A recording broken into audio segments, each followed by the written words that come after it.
Boa noite, pessoal. Hoje a gente está aqui para bater um papo muito especial com uma pessoa, um convidado que veio para falar sobre consultoria aqui para gente. A gente está uma galera reunida aqui, não vai dar para vocês verem, mas em peso, o 6º semestre de turismo está aqui. Talvez vocês até estejam sentindo falta do professor Júlio, mas eu acho que ele ficou pela Argentina mesmo. Talvez ele deu uma alongada ali nas férias. E hoje quem vai assumir o canal somos nós. Eu me chamo Jamile. Faço o curso de turismo, estou no 6º semestre, estou aqui junto com vocês para a gente bater um papo e tem uma outra pessoa muito especial do meu lado. Meu nome é Carol, do mesma turma que ela, 6º semestre, e estamos aqui recebendo o Fernando Mack para elaborar mais conhecimento para vocês. Bom, a ideia hoje, Fernando, é a gente bater um papo super legal sobre consultoria. Vou abrir um parênteses aqui muito importante. Dentro desse PPC que a gente se encontra, a gente tem semestres temáticos. Nesse semestre agora, em especial, a gente tem um foco mais voltado para a consultoria. E a gente já vem desempenhando alguns trabalhos, vem tratando dessas questões, né, de restauração. Então, a sua presença hoje aqui ela é muito importante justamente para isso, né, para a gente poder agregar mais conhecimento. E a ideia é que seja um bate-papo super tranquilo. E eu queria começar pedindo para você se apresentar um pouco, falar quem é o Fernando, qual que é a sua trajetória profissional e como você chegou até a restauração, né, o porquê, de onde veio essa sua paixão. Legal. Obrigado demais o convite. Eu acho que para a gente depois falar um pouquinho de consultoria, vamos tentar a gente explicar um pouco, porque a consultoria ela é muito ampla, né? Mas falar um pouco aí, eu me considero um cozinheiro, sempre que as pessoas perguntam. Às vezes eu chego até numa loja, né, para fazer cadastro. Por que você faz? Eu sou cozinheiro. O mercado conhece o chefe, né? O chefe é uma profissão que ganhou notoriedade nos últimos anos e talvez um profissional multifacetado, porque hoje os chefes eles apresentam programa de TV, eles fazem podcast, eles escrevem livros e outras coisas, mas o chefe é um momento, né? E nos últimos 9 anos da minha carreira eu tenho feito, completa agora, inclusive o mês que vem, 10 anos de empresa de consultoria, né? Mas antes disso, nos 17 anos anteriores, eu passei minha vida dentro de operação, né? Então, a minha primeira, eu terminei o 2º grau muito novo, e aí naquela época, até por conta das transferências do meu pai, eu sempre gostei muito de bicho, de peixe, de coisa assim, aí eu falei, vou fazer veterinária, né? E aí, quando eu fiz vestibular, como eu tive uma formação muito boa no colégio militar, eu passei e aí comecei a fazer, não gostei, e aí eu acabei indo procurar emprego. E aí acabei caindo dentro de restaurante. A gastronomia não existia esse glamour todo, né? Tanto que a grande maioria dos cozinheiros que trabalhavam, que eram meus colegas de trabalho, eles não tinham a 4ª série. Então, eles foram em São Paulo, né? Eram nordestinos, normalmente semi-analfabetos, que suportavam a profissão de cozinheiro, né? De ficar, às vezes, 15, 16 horas em pé. Aí eu vou tentar resumir um pouco para não ficar muito chato, porque na internet tem bastante coisa aí, mas eu passei parte da minha carreira na cozinha japonesa e me fez pegar bastante amor pelo ingrediente. Eu costumo dizer que no Japão se come um peixe mais fresco do que nosso aqui, por conta da cultura, né? O japonês ele tem uma questão quase que religiosa com o alimento. Isso eu trago até hoje, né? Então eles pescam longe e aí eles tentam manter o peixe fresco, eles carregam como se fosse uma criança, e tem várias coisas que eu admiro muito, mas aí um dia eu percebi que no meu DNA não corria shoyu e essas coisas, e na verdade piqui, eu acabei, piqui, os ingredientes brasileiros. Eu morei em 10 estados do Brasil, né, por conta da profissão do meu pai. O meu histórico escolar era uma alegria, né? Esses dias a minha filha estava falando de trocar de escola, não sei o que, ela ficou chateada. Eu falei, filha, deixa o papai pegar o histórico escolar, que era cada cidade, cada ano uma cidade diferente. Só que tudo isso fez muito sentido para mim depois. Porque quando você fala de Amazônia, eu morei na Amazônia. Se fala do Nordeste, eu morei no Nordeste. E aí eu acabei trabalhando no Dom, em São Paulo. Depois, final de 2010 para 2011, eu vim para chefiar uma Mahalo aqui em Mato Grosso. E acabei, como eu sempre gostava de números, de gestão, tudo para mim tinha que ter um sentido, né? Planilhar e tal. Para mim não fazia sentido, como cozinheiro, colocar um prato no cardápio se ele não tivesse uma função. E aí eu acabei me tornando gerente também. Então eu fui chefe e gestor geral, um caminho trilhado diferente da maioria dos cozinheiros, né? Porque quando a gente fala de criatividade, normalmente a gente não quer saber muito de números, né? E é uma coisa muito exigida hoje para o chefe. Com o nascimento da minha filha mais velha, que está completando 10 anos agora no mês que vem, eu já fazia consultoria para o Sebrae, eu fui credenciado do Sebrae, fazia aquelas consultorias pontuais. E uma das coisas que eu via, o Sebrae, assim, a função do Sebrae ela é incrível, né? Assim, normalmente os pequenos contratam o Sebrae e, basicamente, a gente depois foi virar a minha empresa, que chama Marco Consultoria, que atualmente atua em 6 estados do Brasil. Esse olhar, né, assim, a gente é muito pontual para a consultoria, porque muitas vezes a gente tem que ser preciso. Mas às vezes eu via que o problema do pequeno empreendedor, principalmente, porque mais de 90% dos empresários do Brasil são pequenos. Sim. Né? E o cara, ou a pessoa, ela faz na raça, né? Por exemplo, eu faço um bolo muito bom. Determinação. E aí vai lá e monta um negócio de bolo. Enquanto ela está pequenininho, tal, você sabe muito bem disso, as coisas acabam funcionando porque é tudo sobre o olho dela. De repente, ela vê que ela montou uma empresa.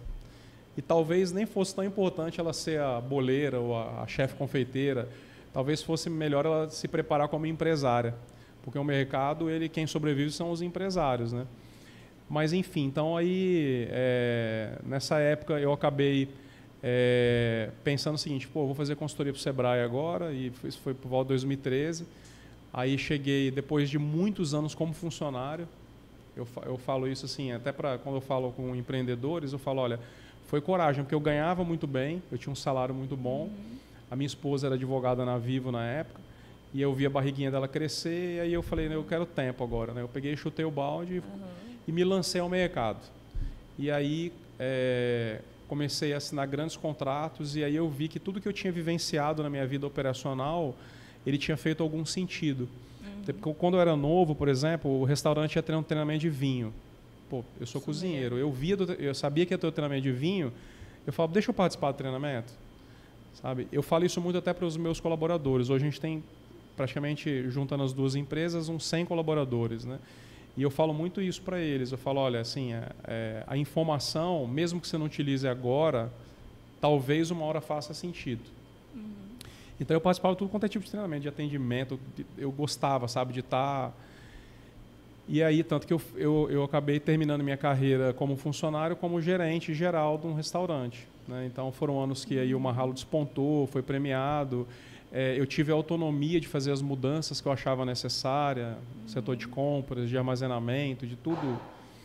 E aí eu comecei a fazer consultoria sozinho, mais ou menos por volta de 2015, 2016, quando a minha esposa engravidou de novo. Minha esposa é advogada, aí ela saiu da Vivo na época, e o meu irmão mais velho, que trabalha com planejamento e ferramental. Meu irmão implantou muitas lojas, veio trabalhar comigo. E aí se inicia realmente uma empresa multidisciplinar, né? Então a gente tem vários currículos dentro da empresa pensando.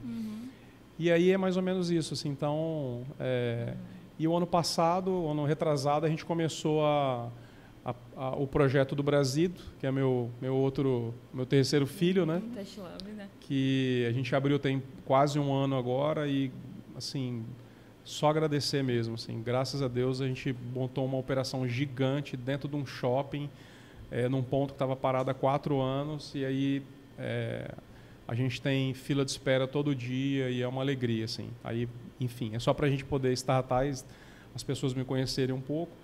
Sim, do que eu fiz como cozinheiro, né? Então, e a empresa a gente implantou aí, eu poderia contar assim, se eu contasse a história dos empreendimentos, a gente implantou, foram 47 empresas, né? Normalmente os donos não eram do segmento, ou alguns eram e queriam fazer algum tipo de expansão, e nos procuram, e aí tem toda uma linha do tempo, né? Desde um negócio que chega para a gente e fala, eu quero montar um bar de narguile. E aí a gente fala, olha, toma cuidado, uma boutique de carne. Mas o nosso negócio ganhou muito corpo mesmo, a gente trabalhando com os empreendimentos em funcionamento. É que atualmente a gente não tem mais agenda para atender os empreendimentos menores, mas eles sempre nos ensinou muito, né? E eu acho que é isso que é importante a gente falar também, né? Porque toda pessoa que tem um sonho, a gente não pode desestimular, mas a gente tem que apresentar, acho que nós como consultores, né? A gente tem que falar, olha, por aqui pode dar errado, por aqui pode acontecer isso, porque a gente também não tem bola de cristal, né? Então, os números de quem estão em funcionamento, né? Quem trabalha com consultoria, a primeira coisa que a gente faz é um diagnóstico, né? A gente fala, fazer um diagnóstico. É igual um médico, né? Eu sempre falo isso. O médico faz um diagnóstico, aí você, a partir daquele diagnóstico, você vai tomar algumas ações, né? Se forem feitas, né? Então, você precisa tomar esse remédio. Provavelmente vai ter êxito. Se não tiver, então eu faço sempre essa comparação. Mas é isso. Esse é o Fernando. No final das contas, eu sou um cozinheiro sonhador. Queria saber de você, Fernando, em que momento... Porque assim, você falou que você vinha de uma formação e aí a vida te levou mesmo para ir caminhando para a restauração, né? Isso. Em que momento assim você se deu conta de que era isso e como que sua mentalidade foi mudando assim ao longo do tempo? O que te fez permanecer e resolver desenvolver o que você já fazia? Qual foi o momento ali? Então, uma grande inspiração que eu tive, né, principalmente no início da minha carreira, primeiro eu tive que sair de casa, né, porque meus pais eram contra, né. Eu fazia faculdade federal de veterinária, aí você vai embora de casa e tal, e fala, não, eu vou cozinhar, tudo. Mas eu sempre fui um pouco teimoso, né, eu não sei se esse é o termo certo. Mas quando eu estava dentro da cozinha, eu me sentia muito realizado. Parecia que o tempo passava, né, até hoje é assim, né. Antes de vir para cá, eu fiz um lanche para meus filhos, né? Então, adoro cozinhar em casa, adoro cozinhar no restaurante. Meu irmão que está sempre comigo todos os dias, ele fala que são os dias assim que não existe estresse, né? Mas isso começou na infância. Se você me perguntar assim, aí eu fui entender um pouco, porque quando eu era criança, eu falei da minha mãe que foi uma grande inspiração. Minha filha, por exemplo, vai fazer 10 anos. Eu deixo ela longe de fogo, de faca, de tudo, né? Eu com 7, 8 anos, minha mãe falava, tem um filé aí na bancada e você pega a faca e limpa, né? Então, eu acho que é uma coragem que ela tinha, né? Minha mãe falecida, ela faleceu ano retrasado, mas eu sempre que tenho oportunidade, eu valorizo isso. E aí, quando eu estava numa cozinha profissional, eu entendi que, assim, não tem muita diferença, né? O amor que tudo que a gente toca, o cozinheiro toca, as pessoas vão colocar na boca depois. Então tem um pouco de energia, tem o tal do amor, no final das contas eu chamo de vontade, né? Então eu acho que esse insight foi dado nessa época que eu fui acolhido num restaurante japonês. Tem uma história bem legal que eu adoro contar a história. Eu estava pouquíssimo tempo no restaurante, talvez há semanas. E era um restaurante que ele era muito badalado, assim, era muito tradicional em São Paulo, muito conhecido e muito frequentado. Ia ter um evento de um diretor da Globo, né, diretor-geral da Globo. E eu fazia a função assim, de lavar louça, tentava limpar peixe e tal no começo. Aí o dono do restaurante, um chefe super premiado hoje, eu chamo ele de mestre, né, o Murakami, ele falou assim, Fernando, você pode ficar de noite aí, porque vai ter um evento assim assado, de repente você dá uma força pra gente, né? E eu falei, o máximo que eu sei é lavar louça, né? Mas, claro que eu vou ficar. E aí eu fiquei de noite, daqui a pouco o primeiro convidado que entrou com um violão foi aquele cantor Paulo Ricardo. Ele ia tocar. Era aniversário da mãe do Boni, da Globo, né? Começou a entrar artista, Antônio Fagundes, aquele monte de artista, eu comecei a olhar e eu falei, que mundo é esse, né, que eu tô, né? E o dono do restaurante, ele percebeu que eu estava nervoso, porque eu só ia pegar um prato, sei lá, colocar um negócio em cima. Hoje eu percebo muito isso, às vezes, quando eu vou visitar uma cozinha, sabe? Eu tento ter esse olhar. Que talvez essa sensibilidade que os chefes que trabalharam comigo, que eu estagiei, que eu trabalhei, eles tiveram. E aí eu fiquei muito nervoso, porque eu vi aquele monte de artista, e restaurante japonês, você faz meio que tudo na frente, assim, né? Aí eu fiquei nervoso, daqui a pouco eu senti uma massagem nas minhas costas. Massagem, assim, uma delícia, sabe? Ele falou assim, respira. Uma das coisas mais importantes que existe para nós é respirar, e às vezes a gente esquece, né? Isso em qualquer profissão, né? Aí ele falou, respira, fez uma massagem nas minhas costas, me acalmou, ele percebeu. E aí eu curti a noite, sabe? Para mim ficou fácil montar o prato. Então, eu acho que mais importante do que eu me inspirei foi quem me inspirou. Foram as pessoas que eu encontrei no caminho, né? Depois o Alex, né? O Alex Atala, que eu trabalhei com ele um tempo. E o Alex tinha um peso a mais, porque às vezes tem algumas matérias que falam isso. O Alex, ele é meu primo de primeiro grau, né? Ele foi meu chefe. E um cara extremamente exigente, né? Então, toda pessoa que tem resultado, eu sempre fico perguntando o que ele fez para ter resultado, né? Esse cara é bruto, esse cara é não sei o quê e tal. Principalmente chefe de cozinha que tem estereótipo, né? É legal você entender a biografia do cara, o que ele fez, né? Então, isso foi muito inspirador, né, para mim. É uma coisa, você disse que fez faculdade de medicina veterinária, né? Eu fiz 2 anos. Mas conte mais sobre isso, não foi algo que te Não, então, aí eu larguei, assim, a faculdade entrou de greve. Legal, talvez entrar em detalhes que seja importante até para os estudantes. E aí a faculdade entrou em greve, faculdade federal antigamente tinha muita greve, eu não sei agora, mas na época tinha muita greve. Sim. E aí eu garoto, né, 18 anos, eu querendo alguma coisa, eu peguei e fui procurar emprego em São Paulo. Depois eu acabei me formando, né, eu fiz administração de empresa e depois fiz uma pós fora do Brasil. Mas tudo isso eu estava trabalhando em cozinha. Tá? Então, assim, eu perguntar qual a formação, né, eu acabei fazendo porque minha mãe falava, você tem que fazer uma faculdade, tem que fazer uma faculdade, tem que... Talvez tudo isso foi fazer sentido depois, né? Então, porque eu gostava de número e tal... Mas isso eu fazia em paralelo, né? O próprio falar outro idioma, né? Minha esposa ela fala 4, 5 idiomas, escreve isso desde novinha, né?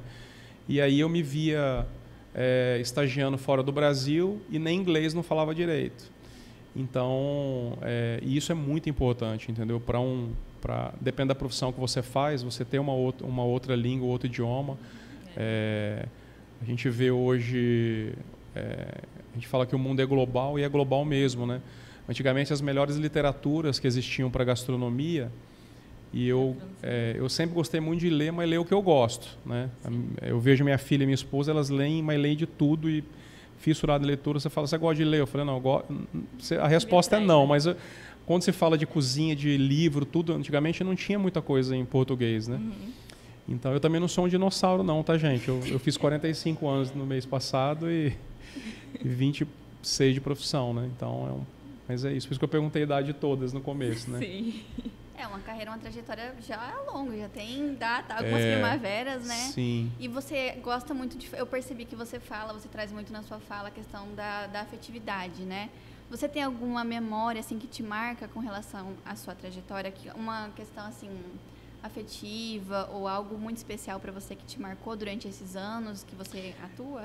Então, eu falo assim, a cozinha, a gente come todos os dias. Alguém preparou esse alimento, que seja num restaurante, seja em casa. Eu acho que o fato da gente gostar de cozinhar, isso para mim é um afeto. E as minhas melhores lembranças, né, eu tenho uma visão muito antagônica entre afeto e a cozinha profissional, e eu vou tentar explicar e dar um exemplo aqui. O cozinheiro, né, ou o chefe de cozinha, ou o profissional de cozinha, eu comparo ele com um atleta de alta performance. Ele precisa treinar muito. Eu acho que qualquer profissão, né, você tem que treinar, fazer muito. Uma receita boa é aquela que você executou muitas vezes. O meu restaurante atual agora, o Brasido, o nosso carro-chefe assim, é um parmegiana. E talvez seja muito mais difícil eu entregar um prato que todo mundo faz de uma maneira surpreendente do que eu chegar lá e a pessoa comer um aspargo roxo da sei lá de onde que ela nunca comeu. E ela não tem memória. Então, para mim, a gente provocar a memória das pessoas, isso é afeto. E precisa de amor, de cuidado na comida. Ao mesmo tempo, um cozinheiro profissional, ele é um atleta, que ele precisa ser treinado, né? Sim, e às vezes as pessoas elas querem só um emprego. Ela quer só ficar 8 horas dentro do restaurante, bater o cartão e ir embora. E aí... Então, assim... Tem uma frase que eu gosto muito da cozinha italiana, que assim, todo mundo gosta de se reunir final de semana aqui, né? E não é legal se reunir só com água, né? A gente gosta de fazer um churrasco, todo mundo gosta de comer, e é a pessoa que faz uma receita bem e tal. Na cozinha italiana, eles falam assim que quando a mama cozinha, a família se reúne igual o nosso final de semana. Quando a nona cozinha, que é a avó, existe comoção. E elas fazem a mesma receita. Talvez um tagliatelle. Por que a nona emociona? Porque ela fez mais vezes. E eu vou até dar um exemplo aqui, já que você está falando de afetividade, que eu lembro que, na época eu trabalhava no Marralo, era 11 horas da manhã, o cozinheiro é meio doido, né? A gente colocou uma receita de soufflé, né? Obviamente, às vezes a nossa mãe faz um soufflé e fica maravilhoso, e é uma coisa super simples fazer um soufflé, né? E a gente estava desde manhã cedo, já tinha testado várias vezes aquele raio do soufflé, quando saía do forno, murchava. E eu falei, meu Deus, e agora? O restaurante para abrir, né? Aí eu catei o telefone, eu era o chefe executivo do restaurante, chefão, né? Sabia tudo, a resposta tinha que estar em mim. Catei o telefone, saí da cozinha e liguei para minha mãe. Isso foi em 2011, mais ou menos. Liguei para minha mãe e falei, mãe, foi assim, menos de 10 segundos de conversa.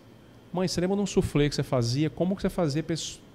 Aí ela me deu as dicas, né? Falou, olha, faz assim devagarinho, não sei o quê. Eu falei, tá aí. Aí eu voltei para a cozinha todo entendido do raio do soufflé. Falei, galera, tá resolvido. Fizemos... Exatamente. Olha, soufflé ficou maravilhoso, incrível, fez um sucesso no cardápio, graças à experiência da minha mãe. Então, a informação pode estar em todo lugar, né? Então, isso para mim é afetividade, né? Ela fez com muito amor e tal. Então, isso é um pouco do que a nossa profissão precisa. E em relação ao seu primeiro empreendimento, quais foram as dificuldades iniciais, assim? Porque você falou tanta determinação que o brasileiro tem, né? Que às vezes ele não se sente o próprio empresário. E qual foi a dificuldade que você teve? E quando você, agora eu sou empresário, tenho determinação em ser? Você está falando do Brasil, né? Isso. Do restaurante, porque a minha empresa de consultoria, talvez o maior valor dela seja o capital intelectual. São as pessoas. Eu acho que em qualquer projeto são as pessoas. Mas quando você tem uma empresa física que você serve produto, assim como são os restaurantes, ela fica talvez mais tranquila de ser avaliada, porque eu compro uma matéria-prima, eu transformo e entrego. Então, em relação ao Brasido, foi um convite. Eu estava com aquele sonho, depois de ter ajudado 45 empresas a entrarem em funcionamento, e nesses 9 anos, só uma delas, na verdade ela não fechou, ela saiu de um projeto físico para virar um delivery. Então a gente fez muito estudo de mercado, tal, e plano de negócio, tal, e fora as empresas que a gente atendeu, né? E aí só que eu tinha um sonho de ter o meu restaurante, né? Mas com os filhos pequenos e a minha carreira já consolidada, a gente com a agenda lotada, tentando inventar a moda de fazer uma Mac Academy para fazer curso, para tentar ocupar. E assim, a gente sendo prospectado pelo Brasil inteiro, né? Eu dou aula numa escola também em São Paulo, eu tenho algumas outras atividades, né? E aí a gente com a agenda lotada, assim, não tinha agenda, né? E aí falou, quem que não queria, para que vai montar uma outra empresa agora, né? Ainda mais uma empresa muito maior. Mas aí o bichinho do cozinheiro estava lá, né? E eu cozinhava na cozinha dos outros. Aí o Shopping Estação, desde o início da abertura, já tem me convidado. Aí eu falei, não, agora não é o momento, a empresa cresceu. O ano retrasado, eu fui para uma reunião lá no shopping, entrei ali nesse ponto onde é o Brasido.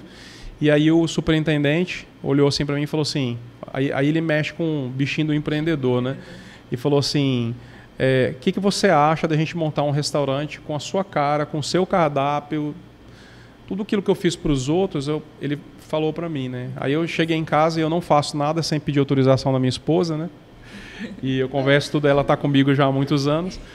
Aí cheguei em casa e comecei a falar para ela, né? Não, porque não existia nada, não existia nome, era só um ponto que ficou parado desde a abertura do shopping. Né? Então, para quem não foi ainda no Brasil, estão todos convidados. Fiquem em frente ao Outback ali, tem no piso L1, tem o Outback, a gente fica em frente, é uma operação grande.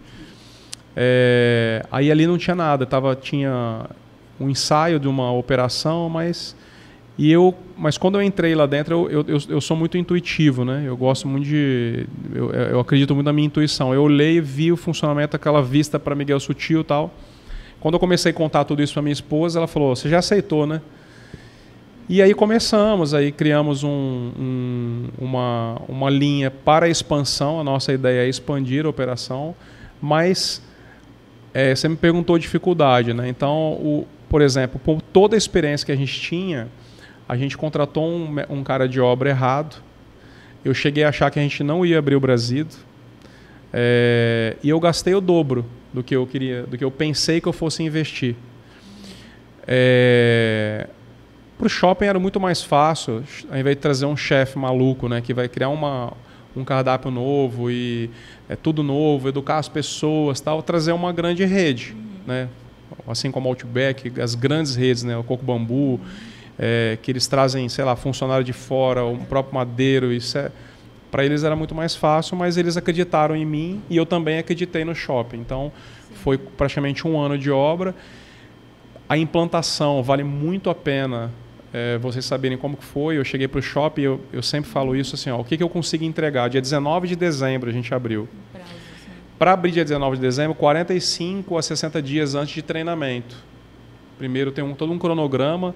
Uma das coisas mais importantes para quem trabalha com consultoria, a gente chama planejamento, né? Então, qualquer ferramenta de planejamento que vocês tiverem, joga lá e aí discute isso com quem vai estar envolvido, sabe?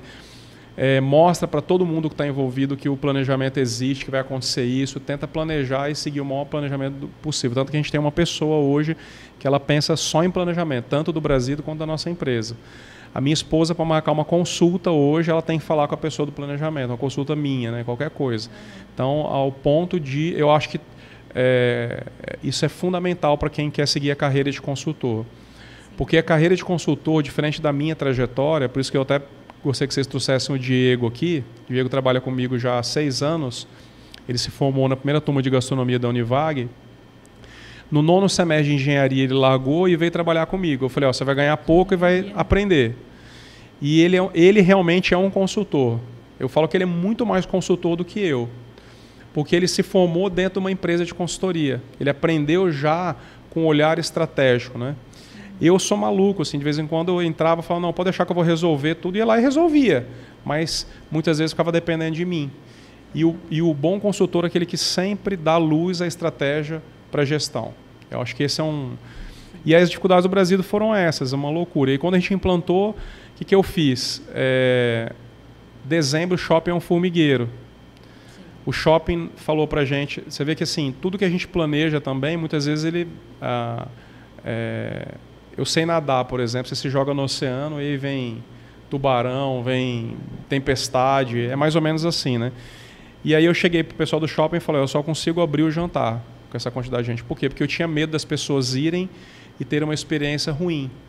Mesmo essas grandes redes, que eu até citei o nome, todas elas abrem com tudo. E elas lidam normalmente, vocês podem observar, todas as redes, grandes redes, e que eu super admiro o trabalho deles, eles lidam com um problema de atendimento, de até organizar a operação durante 3, 4, 5 meses. Faz parte da conta. Mas é diferente quando você vai abrir uma operação, um nome novo. Por mais que eu, como cozinheiro, como chefe, já era uma pessoa no mercado de gastronomia conhecido, né?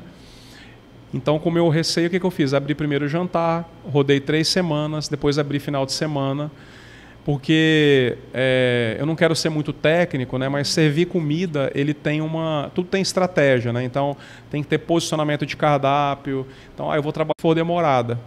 Então tudo tem característica de estudo, né? Então a gente, por esse motivo, foi implantando final de semana, tal. E aí eu fui investir alguma coisa em marketing em abril nas portas do shopping. E aí agora que a gente está começando a fazer investimento alguma coisa em marketing, entendeu? Então, assim, e uma empresa a gente está performando entre 65 e 70 colaboradores, né? Agora, no 3º mês, a gente já teve o faturamento que a gente queria depois de 1 ano. Então, por quê? Porque eu acho que isso tudo foi meio pensado, né? Então, poderia ter dado errado? Poderia estar contando uma história ruim para vocês aqui, né? E o shopping também topou, porque normalmente quando você abre uma operação no shopping, assim, como eu fui convidado, eles deram essa abertura, né, de falar, não, pode abrir, vai abrindo aos poucos aí e tal. Então, assim, a empresa, muitas vezes, a gente tem que recalcular isso, esse é um papel muito importante nosso. Eu já peguei operações que eu falei, faz o seguinte, ó, fecha o almoço, concentra toda a sua energia no jantar e no final de semana. Ou pode ser delivery. Então, passamos pandemia, como você falou. Então, tudo vai de cada caso, né? Os empreendimentos, eles são como se fosse um organismo. Então, eu acho que vocês, por exemplo, que estão estudando e já estão trabalhando, se colocando em empresas e operações, isso vai trazer uma quantidade de informação para vocês, para ajudar outras pessoas, porque às vezes a dor de um pode ser a dor de outro, né? Mas foram muitos desafios que a gente teve. Contratar em dezembro, que é uma época que todo mundo quer fazer evento, né? Treinar toda essa equipe, né? Então, para vocês terem ideias, a parte de atendimento, a gente faz simulação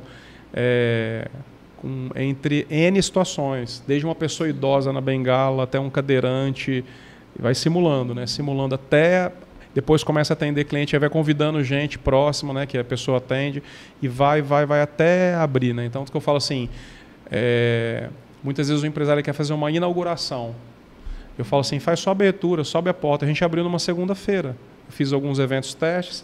Segunda-feira, plugamos a porta, subiu, falou, estamos funcionando. É um dia que pouca gente vai querer sair de casa, né? Para que a coisa vá rodando, né? Então, mas eu senti o lado de cá também, né, como dono do restaurante. Porque nos outras mais de 40 operações, a gente estava como consultor, né? Então você tem a visão fria. Eu brinco assim que alguns dos desafios, né, que teve do Brasil. Sim. Fernando, aproveitando, como que você consegue assim conciliar, né, o seu lado o profissional, o Fernando consultor, e o Fernando que tem que administrar um restaurante? Como que é isso para você? Você estava falando assim desse processo todo de abrir o Brasido, você tem outras atividades que não é assim. Como que você lida com todas essas informações? Como que você pondera uma coisa e outra e traz esse equilíbrio assim para sua rotina? Olha, uma das coisas que é muito importante, que eu vejo que não é muito hábito das pessoas, primeiro é fazer reunião e conversar e expor o que está acontecendo realmente, né? Mas assim, uma das mudanças que a gente fez, e já era uma vontade nossa, era a gente não pegar mais implantação na empresa de consultoria, porque não dependia tanto de mim. Porque uma das coisas que eu sempre gostei de fazer é treinar pessoas. Então, a minha equipe, por exemplo, de consultoria, eles são muito melhores do que eu, sabe? Porque uma das coisas mais importantes que tem para quem tem uma empresa é você fazer com que a pessoa saiba falar não. Sim. Né? Isso é no convívio com os colaboradores e tal. E eu sou um péssimo falador de não. Então, o que eu faço? A minha equipe é boa para falar não. Mas, enfim, eu vivo uma fase ainda nova como gestor geral, né, do Brasido, porque é uma empresa grande. A gente tem um movimento assim, gigantesco. Para vocês terem uma ideia, esse domingo, por exemplo, eu não estava na operação, mas aí eu de vez em quando acompanho pelas câmeras, a gente atendeu 521 pessoas no almoço. Muita gente. Se você pensa que eles são os dias que acontecem menor problema quando você está organizado. Sabe uma das coisas que mais acontece problema nos dias de menor movimento, quando as pessoas estão desatentas. Então, como incentivar a atenção? Então, o meu dia a dia ele está dividido totalmente entregue às pessoas, à minha equipe. Né? Então, eu falo assim que eu dou mais satisfação do que todo mundo. Todo mundo sabe onde eu estou. Às vezes tem um colaborador que eu também nunca fui de exigir muito horário, tempo, nada. Estou falando como empresário, assim, né? Nunca. Né? Desde as outras empresas...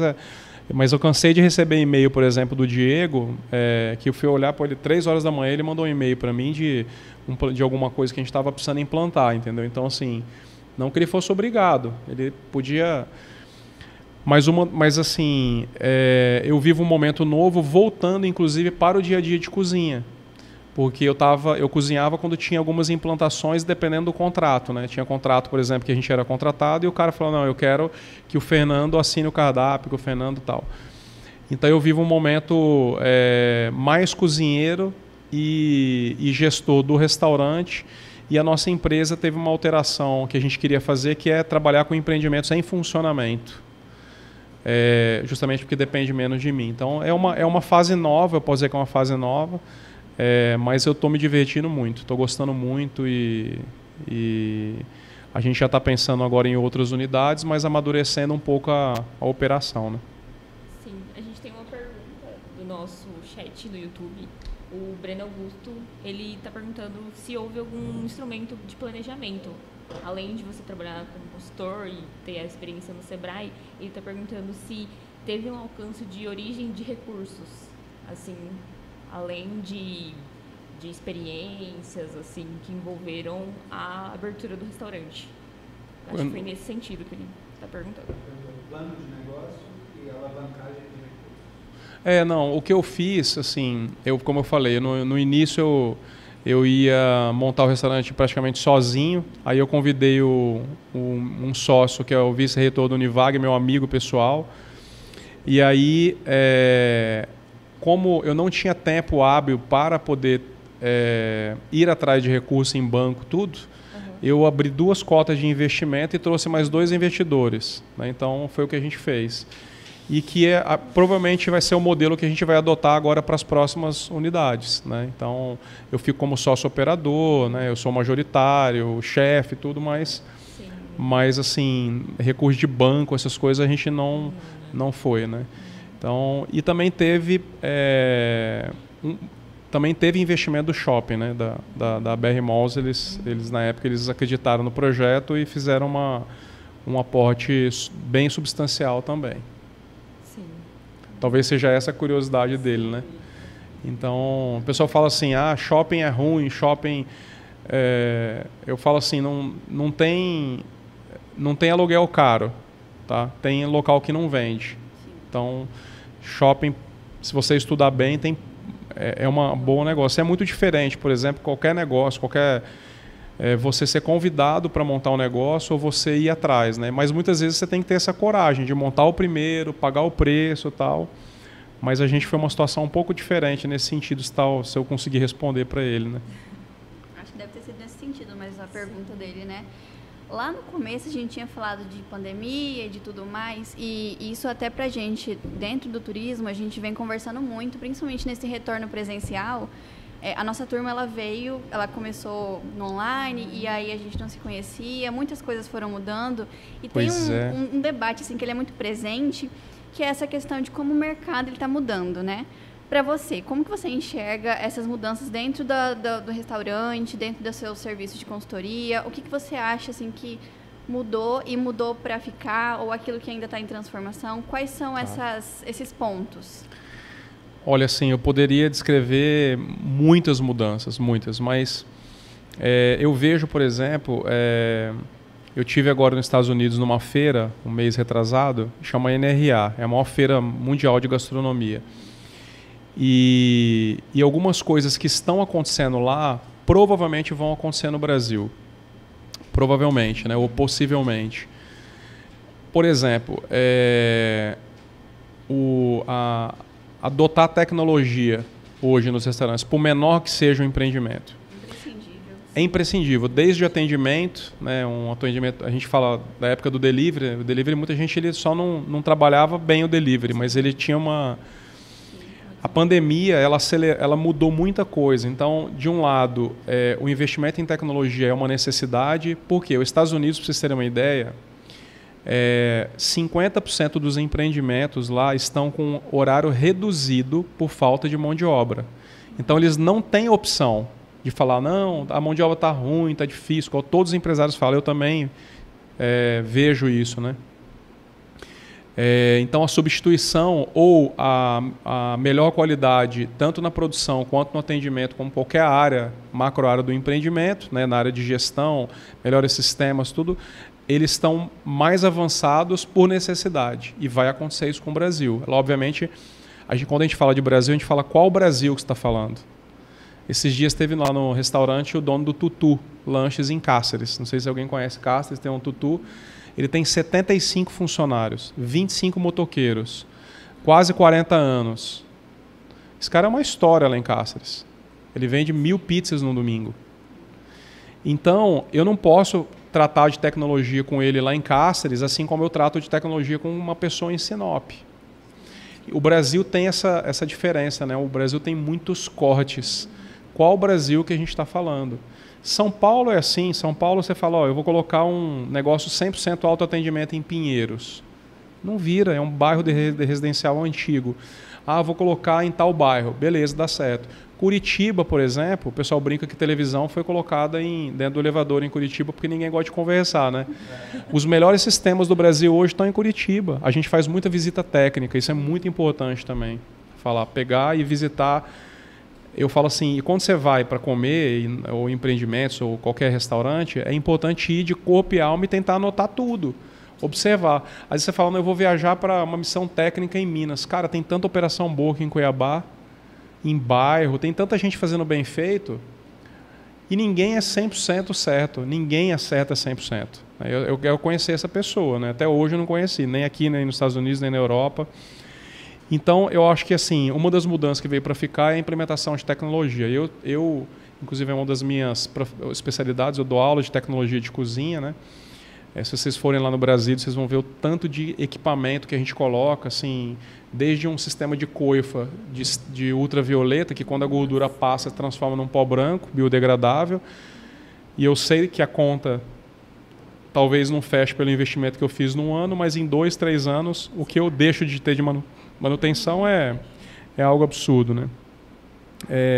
E nós, brasileiros, a gente só faz conta para o mês, né? Essa é uma das coisas diferentes. Mas talvez essa seja. Outra coisa é a escassez de mão de obra. Porque eu acho que quando a gente fala de tecnologia, eu não estou falando de tecnologia de restaurante, eu estou falando de tecnologia de tudo. Hoje tem os meninos aí de 18, 19 anos, a geração de vocês, né, da maioria de vocês, eles estão ganhando dinheiro com isso aqui, ó, em casa. E isso está muito claro. O que eu vejo, por exemplo, quando eu falo de mudança de mão de obra, eu sempre trabalhei super bem com jovem, adoro trabalhar, né? Então, já teve a época que o meu apelido era General, que eu era muito duro, mas não maltratava ninguém, eu era assertivo. Mas lidar com jovens é algo que eu acho incrível. Minha equipe é super jovem do restaurante. Mas a mão de obra mudou muito. E a pandemia, eu gostaria assim, de adicionar 3 fatores que impactaram muito o segmento da restauração. Primeiro, eu estava até comentando com vocês antes da gente começar, que a gente tinha aí nas faculdades média de 600 alunos matriculados por semestre. Hoje a gente tem uma média de 60 nas melhores faculdades. Eu dou exemplo, por exemplo, então assim, a gente tem um número menor de matrícula. Isso aqui que eu estou fazendo hoje, pode ser que gere um link onde vocês venham trabalhar comigo, em algum projeto, ou na empresa, ou eu indique vocês para alguém. Isso aqui, no final das contas, ele é um relacionamento, né? Vocês entenderem que eu existo, eu conhecer individualmente com vocês todas, né?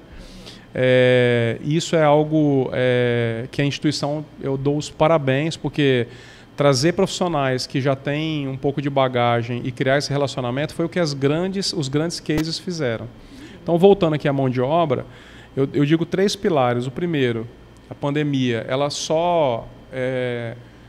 compactou o que já iria acontecer talvez em 10 anos, ela trouxe em 2.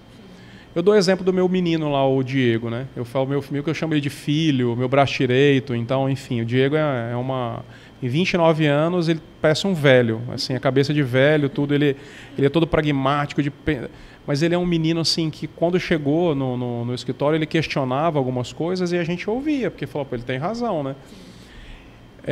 O Diego estava no 9º semestre, imagine o seguinte, vamos falar da pandemia aqui. Ele estava no 9º semestre de engenharia civil e aí entrou na faculdade de gastronomia e se formou. Se tivesse saído pandemia e ele tivesse no 9º semestre de engenharia, provavelmente ele ia falar, cara, quer saber? Vou terminar isso aqui. talvez ele não seguiu o sonho. E quantos Diegos não seguiram o sonho ou não fizeram igual vocês, que mesmo no digital falou, não, eu vou lá, eu vou fazer turismo, porque e turismo tem tudo a ver com relacionamento. Né? Você trabalhar com órgão público, não importa, com hotelaria, com relacionamento, é a gente gostar de pessoas. Né?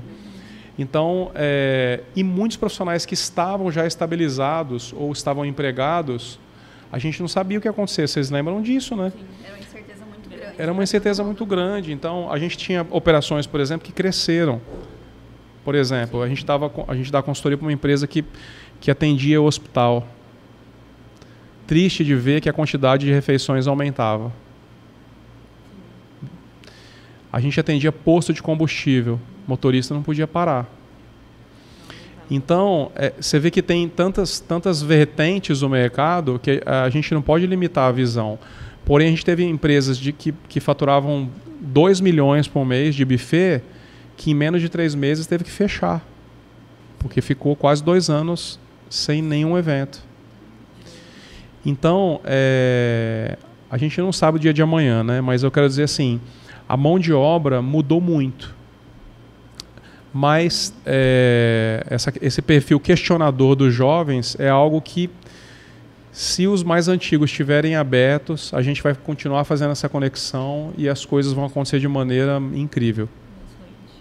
Chegou uma pergunta nova aqui para você, que fala assim, para você abrir um restaurante, né, quais são as abordagens da consultoria? Pensando no restaurante que vai abrir ali do zero, quais são essas necessidades, quais são os apontamentos, qual que é o procedimento que é feito usualmente? Certo. A primeira coisa que a pessoa deveria fazer para abrir restaurante, boteco, bar, confeitaria, tudo, era fazer um cardápio. O cardápio, ele é filosofia. O cardápio não é nome de prato. O que está escrito lá não importa. Eu canso de receber, esses dias eu recebi de um cara que é advogado, está fazendo uma expansão num café, um cardápio para mim. E aí, assim, até vou falar, tem uma aula minha aberta no YouTube, chama, vocês digitarem lá, EG, que vou fazer Escola de Negócios da Gastronomia, Produto e Operação, ou digita meu nome lá, Chefe Fernando Mack. Tem uma aula minha que, talvez para essa pessoa que esteja assistindo, ou quem vai assistir o podcast depois e queira montar um negócio, ela é uma aula curta de 1 hora de uma matéria que eu dou já há 5 anos para quem vai empreender, montar um negócio novo, para quem já tem e muitas vezes tem dificuldade, por exemplo, igual eu expliquei agora. Então, por exemplo, eu tenho um negócio que funciona, sei lá, 6 anos, a gente cansa de acontecer isso. O cara tem um super faturamento no jantar e no almoço ele não fatura. Ele fatura noite, final de semana. Aí ele não entendeu que ele está errando no cardápio. Premissa número 1 para montar um empreendimento. Escreve o cardápio. Ah, mas eu não sou chefe de cozinha. Pô, mas você quer montar um negócio de alimentação, sei lá, quem que gosta de cozinhar na sua família, ou contrata um cozinheiro, mas tem que ter um cardápio. Ele vai dar direção para tudo, para a escolha do ponto, para o arquiteto, para a dimensão da cozinha, para os equipamentos, para tudo, certo? Então a primeira coisa é definir o que você gostaria de servir. E o que você gostaria de servir não é o que você gosta de comer. Eu sou super simples para comer, por exemplo, as empregadas que trabalham em casa, uma trabalhou 11 anos em casa, né? Imagina como ela cozinha, né? Infelizmente a Luz teve ensinei muito ela a cozinhar, mas assim, as empregadas às vezes vão para entrevista de emprego e falam, não, acha que em casa vai ter comida, cara, eu gosto de um arroz, um feijão bem feitinho e é uma maravilha. Então, assim, agora, você tem que pensar o seguinte, então, cardápio, segundo, público-alvo. Ou seja, se você tem um negócio, você vai ter que cozinhar para alguém, não é para você. Ah, mas eu adoro que o meu feijão tem que ter coentro. Cara, mas 99% das pessoas não comem isso. Elas não gostam assim. Então, talvez, até puxando a sardinha para o meu lado, esse seja um dos grandes cases de sucesso do Brasil, né? Então, por exemplo, eu sirvo muita gente lá, vou na mesa e tal, e todos os projetos que eu fiz, é que a gente acaba enjoando da própria comida, né? A minha esposa, por exemplo, come lá, meus amigos e tal, mas eu fico olhando assim, cara, eu falo, cara, eu não aguento mais, né? Mas, por exemplo, por tudo que eu fiz na minha carreira, né, se você pegar a minha biografia a fundo e ver o que eu fiz, seria muito mais divertido eu pegar meu ego e colocar pratos assim extremamente com espuma, elaborados. De vez em quando eu faço num evento uma coisa dessa. Mas eu tenho muito orgulho de fazer um parmegiana, que é uma comida extremamente confortável. E aí eu uso a mussarela de búfala do seu Joaquim, que é um produtor que está aqui. Eu compro 400 quilos de mussarela de búfala do seu Joaquim, é um produtor que está aqui em Jangada. Eu compro cacau de alta floresta. Quando eu deposito, esses dias eu comprei 150 quilos de cacau lá no Brasil, para fazer chocolate. E aí quando você deposita o dinheiro e a pessoa lá em Cotriguaçu, cara, recebe e faz uma festa, ela nem acredita. Porque ela está tão preocupada com a produção dela que ela não sabe que milhares e milhares de pessoas vão comer o produto dela lá em Cuiabá, ou talvez em outros locais que eu mandei o chocolate. Então, assim, a restauração ela é transformação, ela é restaurar, né? Então, por isso que eu falo de restaurar o corpo e a alma. Porque as pessoas elas vão sentir isso de alguma maneira, elas vão visitar. Então, todo mundo que está conectado tem que estar junto. Pegando essa inspiração do cardápio, qual foi a construção inicial que você teve assim, ao elaborar o cardápio? Desde o início ao fim, algo que seja meio regional, você buscou algum meio assim, específico?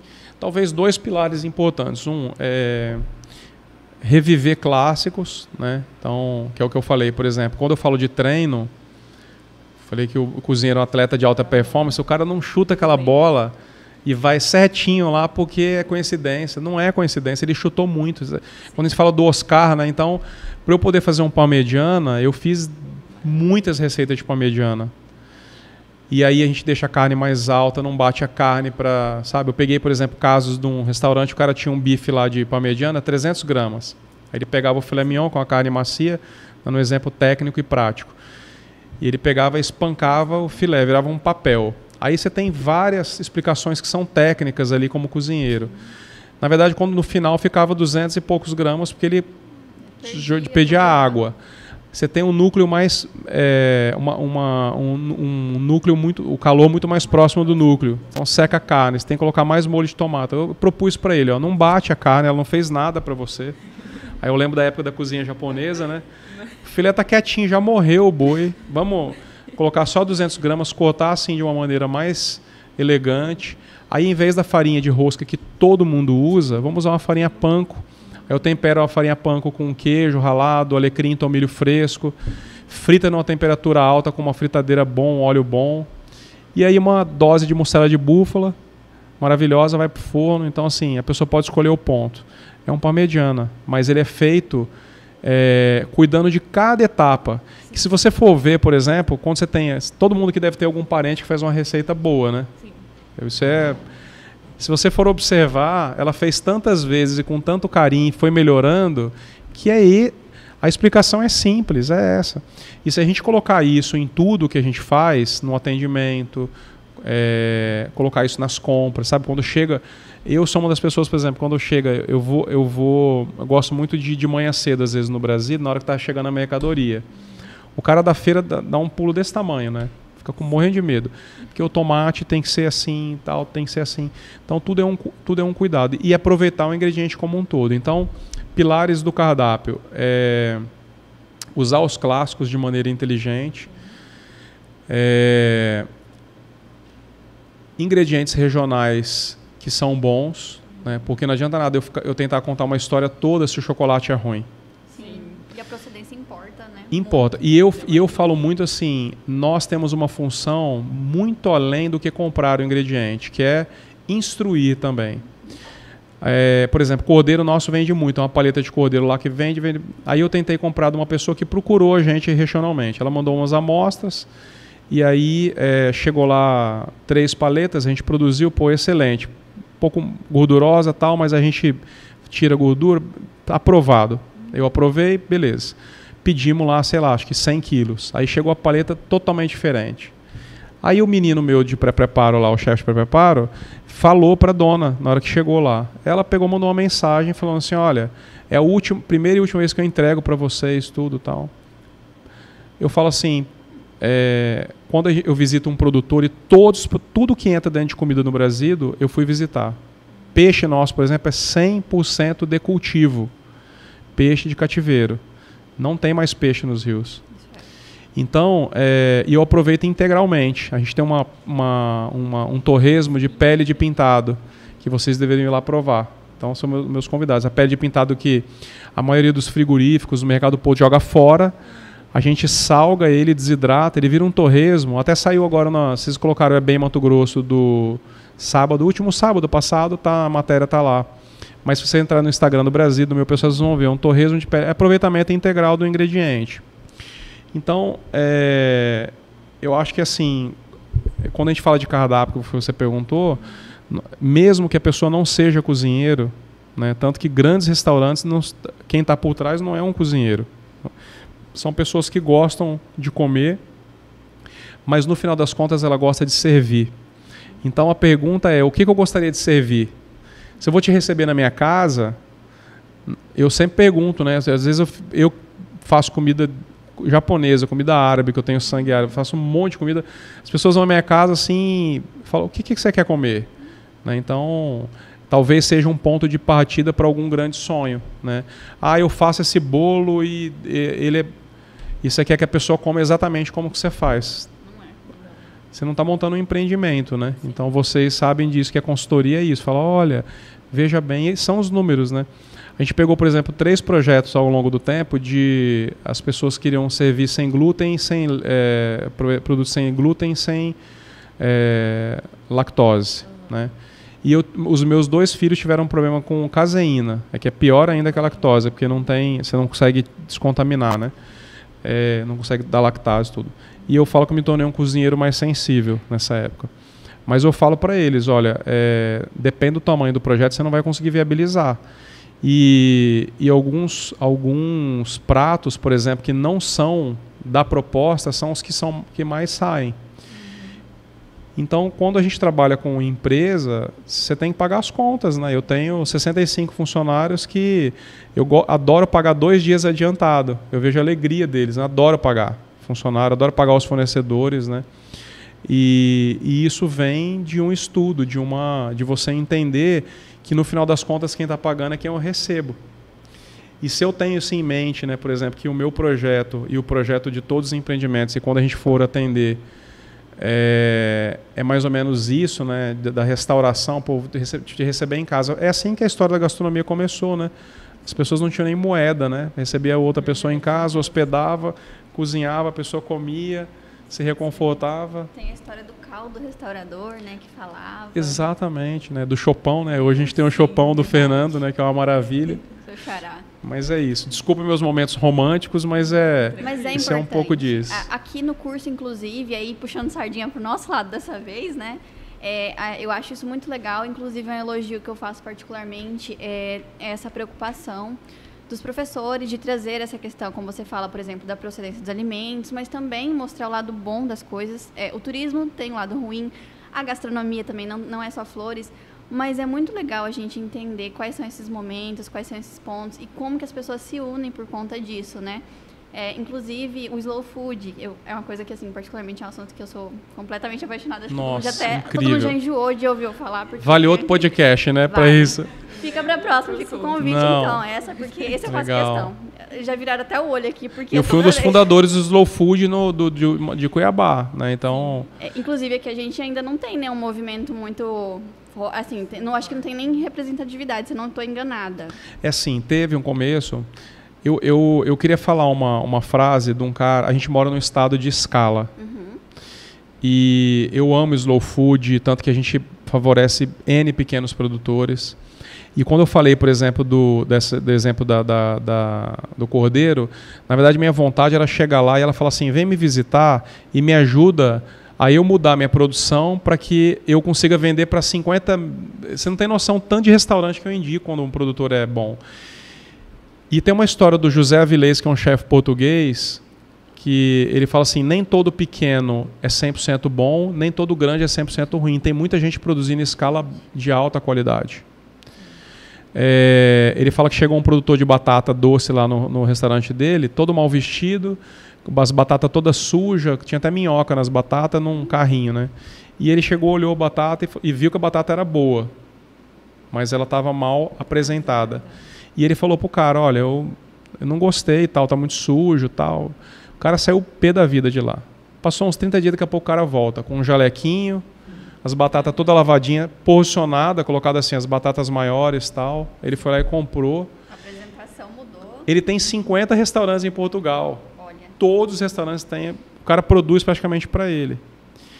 Ou seja, eu quero dizer assim, o slow food, né? Então o slow food ou os pequenos produtores, eles muitas vezes também têm que estar abertos a alguma opinião, não só do chefe ou do profissional de cozinha, mas até da dona de casa, né? Então, para conduzir, para que ele realmente seja sustentável. Então, isso é muito importante. E vocês estavam falando, por exemplo, isso aqui é incrível, né? Então, espero que a gente faça mais vezes. Eu posso convidar, dar até opinião de outros profissionais que eu acho que são importantes estar aqui. E eu morei em 10 estados do Brasil. A minha mãe falava uma frase que às vezes até ofende um pouco o profissional do turismo. Ela fala assim que no Brasil se explora mais o turista do que o turismo. Porque a gente cansava de chegar de um lugar, por exemplo, eu morei em Belém, eu voltava com o sotaque carregado do paraense, né? E aí você ia para Recife, e aí você fala com sotaque diferente, o cara quer cobrar um camarão, uma coisa mais cara. Os países, regiões do mundo, vocês sabem muito melhor do que eu isso, organizadas pro turismo, inclusive no Brasil tem vários cases, e nenhum lugar do mundo tem o potencial igual ao Brasil. E nenhum lugar do Brasil tem o potencial de Mato Grosso. Desculpa, não sou mato-grossense, tenho 2 filhos mato-grossenses, mas um estado que tem 3 biomas. Que a pessoa chega aqui e já está no Pantanal. Tem influência de tudo, né? De índio, de europeu. Gente, nós moramos num estado que, se bem aproveitado por vocês, principalmente, são profissionais do turismo, a gente vai transformar e fazer com que seja realmente atrativo. Né? Isso de uma maneira organizada. Então, eu acho que o curso de vocês tem uma relevância de extrema importância. Tá? E falando sobre essa relação de produtores e a cultura local, eu vi que é carregada também no seu cardápio, tem bastante coisas que envolvem no Mato Grosso, Cuiabá principalmente. Como, por meio desses pratos, como foi esses pratos? Qual foi a construção deles, assim, para você chegar aqui? O piqui é ideal tal dia, tal horário, não na janta? Entendi. Assim. Então, a gente tenta olhar a sazonalidade, né? Quando a gente olha de sazonalidade do Brasil, uma dica que eu dou muito para quem é gestor da área, se vocês entrarem no site do CEAGESP, São Paulo, CEAGESP é um grande órgão regulador de sazonalidade do Brasil, eu vou explicar o porquê. Uma coisa são os ingredientes regionais, outra coisa são os ingredientes que, quando a gente fala sobre consumo, a gente chama de curva ABC, são os maiores consumos. Todo ano praticamente é a mesma história. Tomate você quer colocar o ano inteiro, o cara tem uma pizzaria e ele chega às vezes a subir 700% em 25 dias. E a qualidade dele piora. Aí você tem que mudar a receita dele, às vezes colocar mais açúcar ou cenoura para que a receita fique parecida. Os ingredientes regionais, por exemplo, vou dar o exemplo do piqui que você falou. O piqui, a gente conhece nosso piqui aqui em dezembro. A safra dele começa agora, está florindo agora, né? Começa em dezembro. Mas por que tem piqui no mercado do Porto?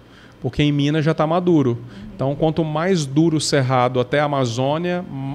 Ou seja, são 5 meses de produção de piqui. 5 meses. Quase metade do ano produz piqui. O que a gente faz? Uma galinhada agora, né? Então, aqueles piqui mais branquinho, mais feinho, que vem lá de Goiás, de Minas, né? Puxa a sardinha pro nosso, que é laranjadão. E depois, só que a gente pega e joga praticamente fora o piqui. Eu não sei se vocês sabem que dentro do piqui tem uma castanha. Sim. Quem que aproveita essa castanha? Eu conheço uma cooperativa em Brasília.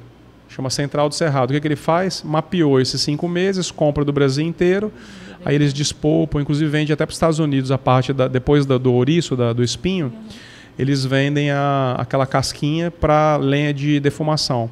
E depois tiram a castanha. E aí vai uns chefes e compram. Eu tenho a minha maneira de pensar.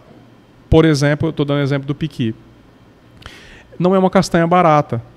se você entrar no site lá, Central do Cerrado, você vai pagar aí R$100 o quilo da castanha. Então, você tem castanhas aí do Pará hoje, do Brasil,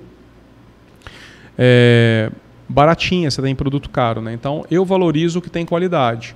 Mas, no momento que eu consigo dar uso para o que tem uso, eu vou explicar melhor. Por exemplo, eu faço lá uma receita que chama Floresta Amazônica, que vai cacau de alta floresta e um creme de castanha. Eu não compro a castanha inteira, porque eu vou bater ela para fazer creme. Então, eu compro uma castanha quebrada. Ou seja, eu poderia comprar uma castanha inteira, minha castanha... Não, eu tô deixando as castanhas inteiras para quem vai comer e eu estou usando de uma maneira inteligente. Então, isso pode ser feito por todos nós, porque a cadeia alimentar ela tem que ser repensada, né? Então, na utilização.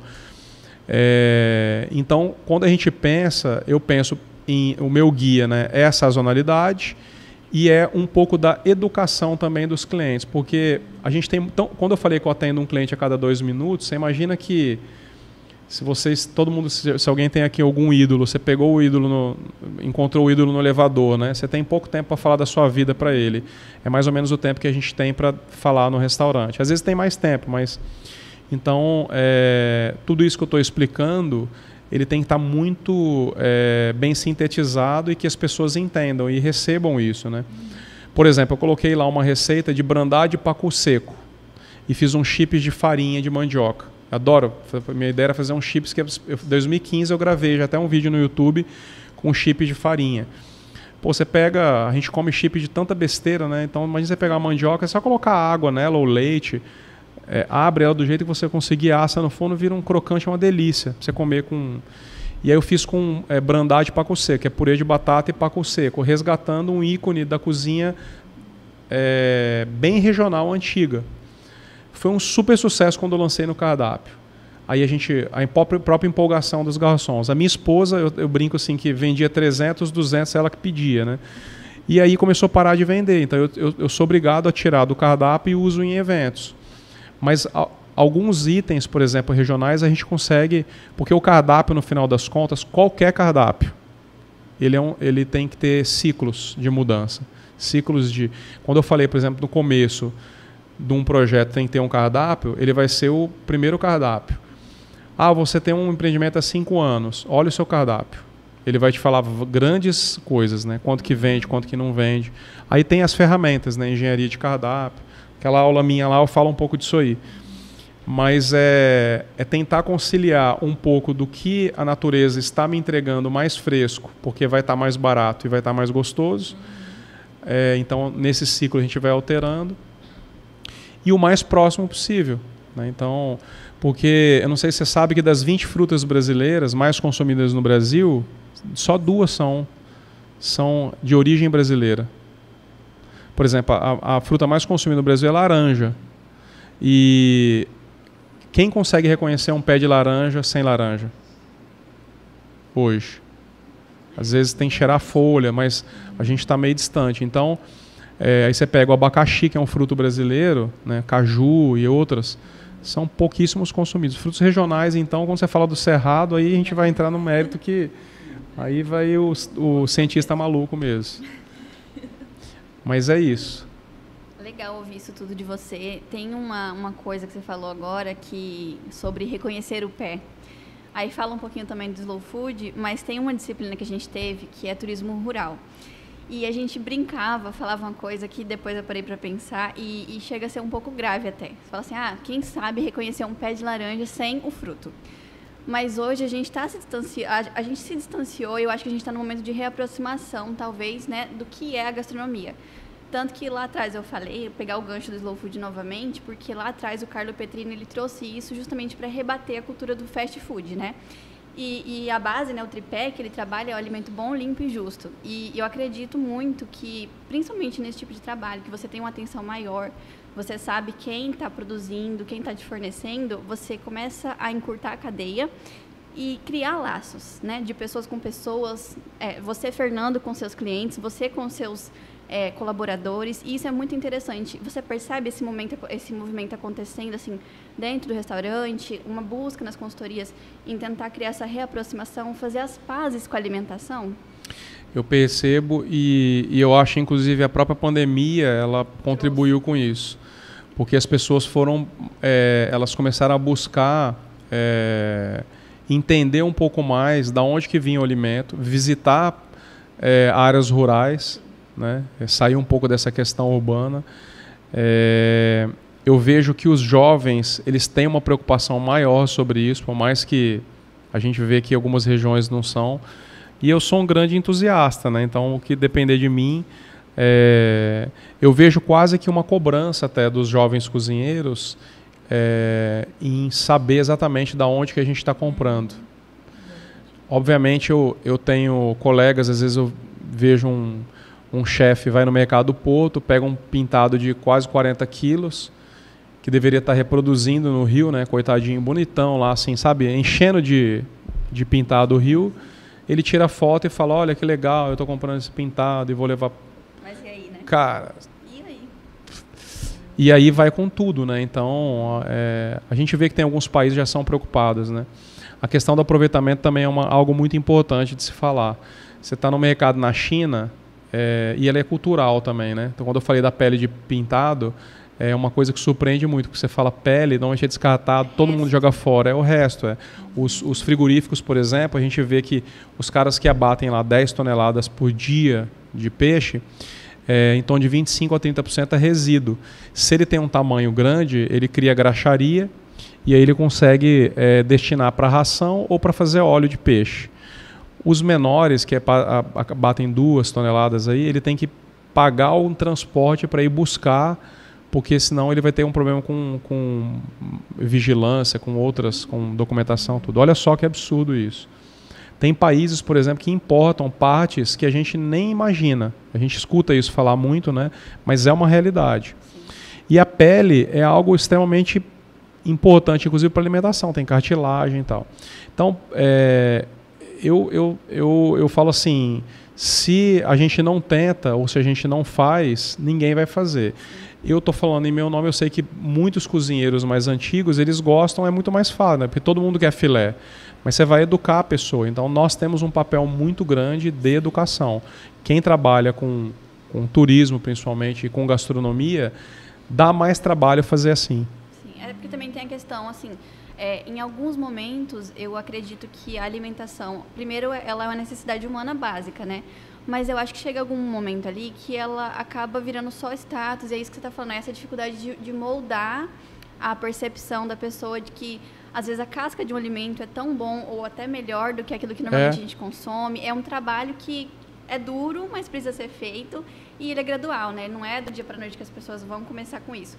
E eu queria saber de você, com relação a isso, Fernando, se você utiliza nas receitas, na base dos pratos, as punks, que eu acredito que agora também é um assunto assim que as pessoas estão passando a conhecer mais, existe muito debate mundo afora, e até dentro do Brasil, né, muitos lugares já estão assim, cardápios baseados em punks, e é legal porque daí a gente já começa a trabalhar uma coisa assim que não é usual, né, como o próprio nome e a nomenclatura indica. Como que você vê isso e vocês implementam de alguma maneira? Sim, a gente incentiva 2 hortas a inclusive produzir as punks. A gente usa hoje muito nas saladas como decoração, explicando, né, para as pessoas. As punks, assim, usualmente, a grosso modo, elas não são conhecidas, mas tem comunidades, por exemplo, que elas comem como se fosse o óbvio, né? Sim. Então, tem plantas assim, você fala... Até Oropronobis, por exemplo, o pessoal estava falando que era punks. Eu falei, pelo amor de Deus, você fala isso para um mineiro... Ele vai te bater. Ele te bate, ele fala, cara, isso aqui eu como todo dia, né? Então, o Brasil é muito rico, né? Eu tenho um filho de 6 anos, o João Pedro, e ele só não foi intoxicado ainda, não sei por quê, porque a gente come muita coisa, a gente testa muito de tudo. Mas é algo fundamental. Hoje a gente tinha poucos livros, né, sobre isso, né? Hoje você pega... Só que a própria Embrapa, por exemplo, ela já tem pesquisas aí você pega Baunilha do Cerrado, né, que eu tenho um projeto, depois vocês podem pesquisar sobre isso aí. Eu pego baunilha aqui de Chapada, é uma orquídea e tal. Cara, a Embrapa já fez esse trabalho faz tempo. Eu acho que esse resgate ele vai muito mais talvez do indivíduo, né, de como ele gosta de lidar com os valores dele, do que propriamente assim de uma onda ou de um mercado. Então é o repensar, né, o reconstruir, mostrar possibilidades para as pessoas. Eu acho, e a gente tem essa função, né, de todo dia contar essa história, a pessoa receber muito mais do que um produto, né, ela receber aquela informação, porque eu acho que é isso que muda a história, conta a história, reconforta, né, então... É verdade. Eu sou muito entusiasta com as crianças, eu falo dos meus pequenos, né, eu adoro ir com... O João adora ir no mercado e tal, e a gente vai na... A gente estava falando, por exemplo, de aproveitamento. Eu falei do mercado na China, por exemplo, lá eles vendem a casca e te dão de graça a parte do meio, né, de uma polcã, por exemplo. E aqui a gente joga fora a casca, né? Vai fazer um risoto de limão siciliano em casa, já é uma dica aí do cozinheiro. Não espreme, usa meio limão siciliano para um risoto inteiro e usa a casca inteira. Vocês vão ver que risoto de limão siciliano que vai virar, aquilo é uma delícia. Mas é isso, gente. Muito bacana saber tudo isso. Tem mais pergunta? Não, aqui não. Não? Uma pergunta. Vou abrir um restaurante. A consultoria, ela vai em quais áreas? Desde o espaço, a cozinha, o cardápio, o atendimento? Você desse uma destrinchadinha nisso? E uma segunda questão. Eu vou investir R$1 milhão.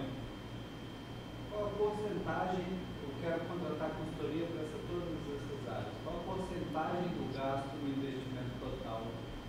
Porcentagem média, se é possível? Cara, isso é difícil responder, né? Hoje a gente faz até a escolha do ponto, né? Desde a escolha do ponto, porque isso normalmente a gente faz junto com algum arquiteto, mas a gente participa disso. Tem cada caso, né? É que a gente já foi contratado em várias etapas, né? Até quando tem gente que fala assim pra gente, ó, daqui 60 dias, tal data eu vou abrir. Fala, não, beleza, você vai abrir, um abraço, mas eu não vou estar junto com você, porque é impossível você abrir, né? Mas tem casos que a pessoa não tinha ponto, então não tem muita regra, né? Eu acho que cada um depende muito das possibilidades, né? Mas investimento... eu não teria assim, um investimento, depende da complexidade do projeto. Eu não conseguia te responder isso com clareza, não, né? Até porque ultimamente não sou eu mais que passo os orçamentos. Sim. Mas a gente faz várias etapas. O que a gente não faz? Por exemplo, eu estou com um problema financeiro. Eu tenho vários colegas que mexem com isso. Eu quero fazer marketing. Eu posso te ajudar até falar se, na minha opinião, tá bom, tá ruim, mas praticamente eu sou péssimo de marketing. Meu marketing, mas não é coisas que a gente interfira. Agora, o produto para você, que eu acho que vai mensurar, vai promover, vai te ajudar nas vendas, sim. Então, a gente faz um ponta a ponta, menos essas áreas aí que eu citei. É interessante que compreende várias etapas e olhar muito a peculiaridade de cada uma, né? Isso que você está falando é sentir, ver o que compensa abordar ali com mais ênfase, o que precisa dar uma pincelada. Porque às vezes a pessoa é boa naquilo, ela precisa só ser moldada melhor para o mercado, né? Ter uma assertividade maior naquilo que ela está fazendo. Você quer ver? Vem vários exemplos aqui, né? Que eu acho que é muito legal. A gente pegou um caso, por exemplo, de uma empresa de doce, que eu não posso falar o nome. Até na minha aula tem vários cases lá que tem autorização, mas a gente pegou uma loja de doce que o cara vendia bolo de 25, 30 mil reais. Confeiteiro de mão cheia, bolo de casamento é uma loucura, assim. Excelente confeiteiro, tudo. E ele tinha oportunidades, ele ficou conhecido com isso, ele tinha oportunidades de vender produtos mais em conta num volume maior também. Só que a gente, quando fez diagnóstico, por exemplo, no caso dele, ele tinha várias mensagens de gente querendo comprar bolo dele que não respondia 60 dias. Então, o problema dele não era fazer o bolo bom. Estou dando um exemplo assim, muito claro, porque tem vários dados aí por trás, mas o problema dele era tecnologia de atendimento. Uma pessoa falar, amanhã eu te respondo, o ano que vem eu te respondo, entendeu? Então, ficou muito restrito. No momento que a gente organizou isso dele, assim, a empresa dele, em menos de 3 meses, triplicou o faturamento, né? E em produtos assertivos, porque vender bem não quer dizer também resultado. Vocês sabem bem disso, né? Então, tem produtos certos para vender, tem uma série de organização. Então, Esse é o retrato do empreendedor brasileiro. Faz bem, muitas vezes produz bem, mas não é bom gestor, né? Não é bom como empresário. Aí ele se perde nos números e tal, e a gente vê os números aí que a maioria das empresas fecham, né? Tem que ter equilíbrio, né? Isso que você falou. Acho que é buscar equilíbrio na vida pessoal, entender o que o mercado está pedindo, quais são as tendências, conversar com a sua equipe, que é isso que você falou, né? É ter uma dinâmica boa, é olho no olho, é fazer eles entenderem qual que é esse momento. Bom, a gente está encaminhando agora para o final. Legal. Queria muito dizer que a conversa foi incrível. Eu acho que aqui, se deixasse falar de Slow Food, eu falava mais uma meia hora. Aqui, eu vi. Né? Mas foi muito proveitosa. Principalmente pra gente, nesse momento que a gente se encontra. Espero que o pessoal que está aí em casa também tenha aproveitado muito, com certeza. Quero agradecer e queria te pedir para deixar uma mensagem pro pessoal, um encerramento, algo que você queira deixar como uma mensagem para eles. Da minha parte, só agradecer, pode contar comigo. Quem quiser ir lá conhecer o Brasido, o ideal até, o professor tem meu contato agora, é marcar para ir de dia, porque daí a gente consegue mostrar os bastidores. Quem quiser visitar nosso escritório também de consultoria, aí eu posso, a gente pode marcar um café, alguma coisa lá e falar um pouco mais específico, mostrar nossas ferramentas, né? Eu lembro que há uns anos atrás meu irmão ficava chateado porque eu dava aula e alguns alunos pediam para mim, dá a ferramenta aí de planejamento, tudo que a gente faz, né? Então, porque eu acho que se o mercado está melhor, vai estar melhor para todo mundo, não é? Todo mundo ganha, né? Então, eu cheguei a fazer uma palestra só para encerrar uma vez com uma empresa de consultoria, uma consultora de São Paulo. Foi convidado para um seminário e fizemos uma palestra junto de engenharia de cardápio. E ela trabalhava numa empresa grande de consultoria, né? E aí eu falei para ela, vamos trocar ideia, tal, não sei o quê. E aí não... Ela falou, o dono da empresa não quer nem saber, tal. Eu não tenho esse pensamento, né? E aí passou alguns meses, eles me pediram lá umas ideias, umas dicas para a organização de câmara fria, que a gente tem várias soluções, né? Eu fiquei tão orgulhoso e mandei com tudo, assim. Falei, vamos mandar croquis de tudo, assim. Então, a gente não segura nada, sabe? Então, hoje mesmo um arquiteto mandou mensagem para mim pedindo dica de coisa. Assim, se o mercado está bom, se as pessoas estão se dando bem, minha cidade vai estar boa, meu bairro vai estar bom, meu mercado vai estar bom e vai ser bom para todo mundo. Eu acho esse é o nosso, talvez meu principal pensamento, né? Conhecimento retido não é ampliado, né? Ele tem que se espalhar, ele tem que crescer. Exato. E vocês têm muito mais gás do que a gente que já fez alguma coisa, né, professor? Então, vamos levar isso adiante. E quem quiser acompanhar o trabalho, tanto da consultoria quanto do restaurante, quais são os arrobas para a gente poder seguir? Então, o meu Instagram pessoal é Fernando Mack, Fernando M-A-C-K. Aí tem da Mack Consultoria, que é o nosso sobrenome, né, com a consultoria, né? E tem o do Brasido Restaurante, que é talvez o mais ativo de todos, né? Eu tenho o meu Instagram pessoal, ele é recheado de informação, mas é um pouco acanhado ainda, mas tem bastante coisa lá que vocês podem ver. Tá, o canal das dicas, para vocês que estão em casa, já acompanhem, já comecem a seguir. Porque a gente viu aqui, você é aberto, é uma pessoa que é um manual, né? Pelo que você está falando, gosta de compartilhar. E, bom, da minha parte, eu queria te agradecer, Fernando, agradecer pelo seu tempo que você disponibilizou aqui pra gente, muito precioso, muito valioso mesmo. Adoro quando a gente pode sentar com alguém que já veio antes da gente, que sabe, que construiu.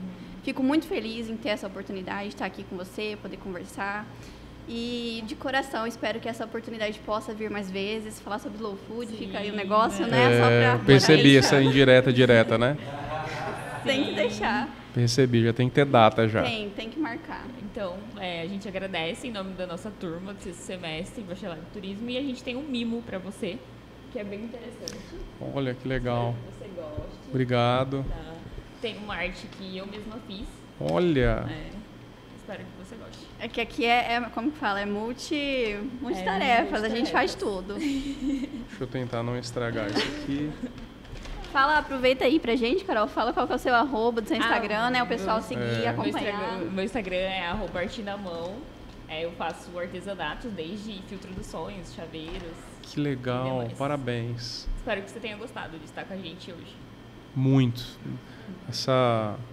Obrigado a todos que estão troca. participando, que não estão aparecendo aqui. Tem uma galera, gente, uma galera. Isso aí, vocês são o futuro. Na verdade, vocês são o presente, né? Exatamente. Então, pode contar comigo por que precisarem. Muito obrigada. Obrigada.